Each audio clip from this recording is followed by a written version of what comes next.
concern with body functions. Ely, repetitive anxious complaints. Concerns non-health related, for example, persistently seeks attention, reassurance regarding schedules, meals, laundry, clothing, and relationships. Elf, sad, pained, or worried facial expressions, for example, furrowed brow, constant frowning. ELG, crying, tearfulness, distress may also be expressed through nonverbal indicators. Elch, recurrent statements that something terrible is about to happen, for example, believes he or she is about to die, have a heart attack. Eli, withdrawal from activities of interest including long-standing activities, being with family or friends. This indicator deals with a substantial reduction in the person's level of participation in activities or involvement with their long-standing relations. ELJ, reduced social interactions. This indicator deals with changes in the person's overall level of sociability with others, regardless of the closeness of the tie. Elk, expressions including nonverbal, of lack of pleasure in life. Anhedonia, for example, saying, "I don't enjoy anything anymore." This indicator measures anhedonia, where the person is no longer able to enjoy activities or situations he or she would normally find pleasurable. Interview the person directly as you would with a mental status examination. Keep in mind previous statements made by the person and observations you or others have made of the person's verbal and nonverbal indicators of mental health concerns. Some persons are more verbal about their feelings than others, and will make direct statements about their feelings. Other persons will only disclose those feelings when asked directly. When the person verbalizes feelings or reports on the occurrence of behavioral indicators of distressed mood, for example, crying, ask how long these conditions have been present. Other persons may be unable to articulate their feelings, perhaps because they cannot find the words to describe how they feel or lack insight or cognitive capacity. Observe the person carefully for any indicator, both at the time of the plan assessment and in any direct contacts you may have with the person during the 3 days covered by the assessment. Remember to be aware of cultural differences in how these indicators may be manifested. Some persons may be more or less expressive of mental health concerns, emotions, or feelings because of their cultural norms.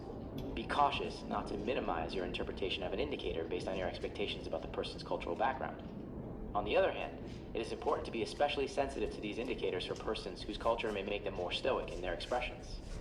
Consult with direct care staff and clinicians who work with the person or with family or friends who have direct knowledge of the person's typical and current behavior.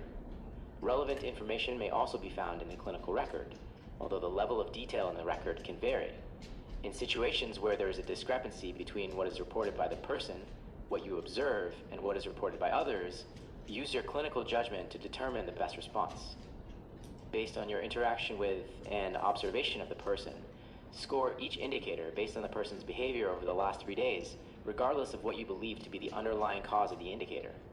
Remember to code for both the presence of the indicator and the number of days in which it was exhibited, no matter how often it was exhibited per day. Use the following codes. 0, not present.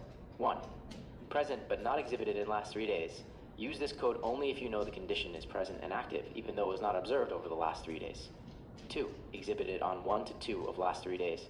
3, exhibited daily in last 3 days. Example of how to code mood. Mr. F was recently admitted. He becomes upset and angry when his daughter visits. She has visited every day in the last week. He complains to her and staff caregivers that she put me in this terrible dump. He chastises her for not taking him into her home, berates her for being an ungrateful daughter. After she leaves, he becomes remorseful, sad-looking, tearful, and says, "What's the use? I'm no good. I wish I died when my wife did." Code 3 for A, made negative statements. B, persistent anger with self or others. F, sad, pained, or worried facial expressions. G, crying, tearfulness. The remaining mood items would be coded 0. E2, intent definitions process coding self-reported mood to record the person's self-reported mood over the last 3 days. In some cases, the person may deny feeling a particular way in the last 3 days, but reports that the issue continues to be present and active. These items involve verbal reports of the person's subjective evaluation of 3 dimensions of mood state, for example, anhedonia, anxiety, dysphoria over the last 3 days.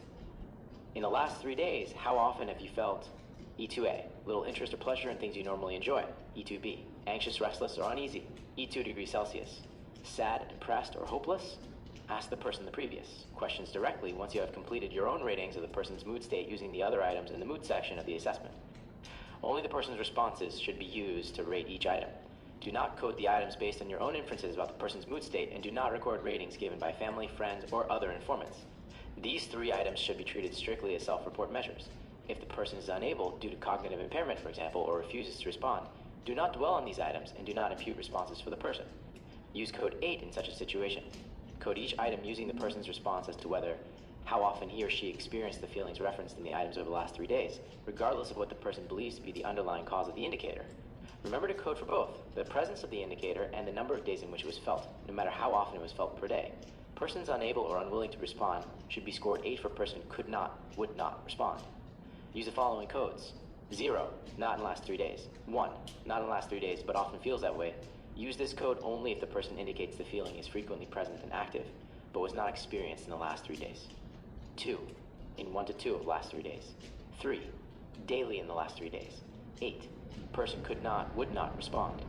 Behavior symptoms, to identify the frequency of behavioral symptoms during the last 3 days or prior to the last 3 days, irrespective of the assumed cause of the behavior. The focus is on behaviors that cause distress or are potentially harmful to the person, or are distressing or disruptive to others with whom the person lives. These items are designed to pick up problem behaviors exhibited by the person that may be considered combative or agitated by some health professionals. Acknowledging and documenting behavioral symptoms provides a basis for further evaluation, care planning, and delivery of consistent, appropriate care that can help to reduce the severity and frequency of behavioral symptoms. E3A. Wandering, moved about with no discernible rational purpose. A wandering person may be oblivious to his or her physical or safety needs. Wandering behavior should be differentiated from purposeful movement, for example, a hungry person moving about the facility in search of food. Wandering may be by walking or by wheelchair. Do not include pacing back and forth, which is not considered wandering. E3 degrees Celsius. Physical abuse, for example, others were hit, shoved, scratched, or sexually abused. E3D. Socially inappropriate or disruptive behavior, for example, made disruptive sounds or noises, screamed out, smeared or threw food or feces, hoarded or rummaged through others' belongings. E3. E. Inappropriate public sexual behavior, or public disrobing sexual behavior should only be considered inappropriate when it violates usual social norms. For example, deliberately exposing oneself, masturbating in public or in a room while others are present, or unacceptable sexual gestures, touching, pinching. Sexual activity done in private, either alone or between consenting adults, is not included here. Public disrobing deals with behavior that contravenes local laws. In the case of disrobing, you should remember to code for the absence or presence and frequency of the behavior, but not the intent. For example, code this item as 1 or higher if a person reports undressing in public because there were no private places available. E3 degrees Fahrenheit.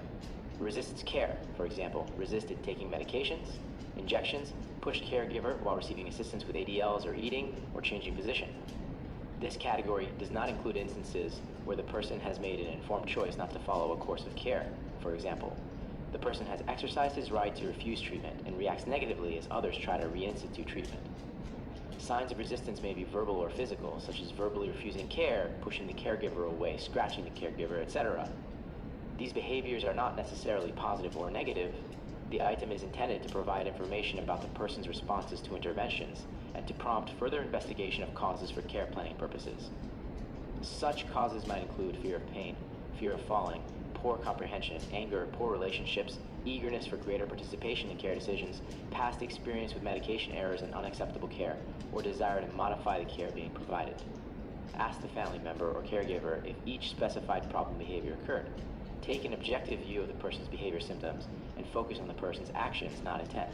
It is often difficult to determine the meaning behind a particular behavioral symptom. Therefore, it is important to start the assessment by recording the presence and frequency of behavioral symptoms. The fact that others have become accustomed to the behavior or minimize the person's presumed intent, he doesn't really mean to hurt anyone, he's just frightened, should not be considered in coding items. Rather, code each item based on whether the person manifested the behavioral symptom. Observe the person during your assessment. Observe how he or she reacts to attempts by others to respond to his or her needs. Consult with family members or with staff who provide direct care on all 3 shifts. A behavior symptom can be present without the assessor seeing it because it occurs on another shift. It is especially important to obtain input from all nurse assistants and from non-nursing staff, for example, social workers, psychologists, having contact with the person. Also, be alert to the possibility that staff might not think to report a behavior symptom if it is part of the unit norm. For example, staff are used to wandering, noisiness, etc. because they work with persons with severe cognitive impairment. Focus staff attention on what has been the individual resident's actual behavior over the last 3 days. Finally, although it may not be complete, Review the clinical record for documentation. Code and code for the presence of each behavior symptom over them. Last 3 days, regardless of what you believe to be the underlying cause of the behavior. Remember to code for both the presence of the behavior and the number of days in which it was exhibited, no matter how often it was exhibited per day. Use the following codes. 0, not present. 3, exhibited daily in last 3 days. Examples of how to code behavior symptoms. Mr. W has dementia and is severely impaired in making daily decisions. He wanders all around the unit throughout the day. He is extremely hard of hearing and refuses to wear his hearing aid. He is easily frightened by others and cannot stay still when anyone visits. Numerous attempts made in the past, but not in the past week, to redirect his wandering have been met with hitting and pushing family and staff. Over time, staff have found him to be most content while he is wandering within the structured setting of the unit. Code as follows. Item E3A, wandering, should be scored 3 for exhibited daily in last 3 days. Item E3B, verbal abuse, should be scored 0 for not present. Item E3 degrees Celsius, physical abuse, should be scored 1 for present but not exhibited in last 3 days. Item E3D, socially inappropriate or disruptive behavior, should be scored 0 for not present. Item E3E, inappropriate public sexual behavior or public disrobing, should be scored 0 for not present. Item E3 degrees Fahrenheit, resists care, should be scored 0 for not present. The nurse aide states she has found Mrs. M up and going through her roommate's bureau drawers. This has happened on 2 of the last 3 nights. When she tried to get her to return to bed, Mrs. M became angry and continually shouted at her. She accused the nurse aide of stealing her things. Code as follows. Item E3A, wandering, should be scored 0 for not present. Item E3B, verbal abuse, should be scored 2 for exhibited on 1 to 2 of the last 3 days. Item E3C, physical abuse, should be scored 0 for not present. Item E3D, socially inappropriate or disruptive behavior, should be scored 2 for exhibited on 1 to 2 of the last 3 days. Item E3E, inappropriate public sexual behavior or public disrobing, should be scored 0 for not present. Item E3 degrees Fahrenheit, resists care, should be scored 0 for not present.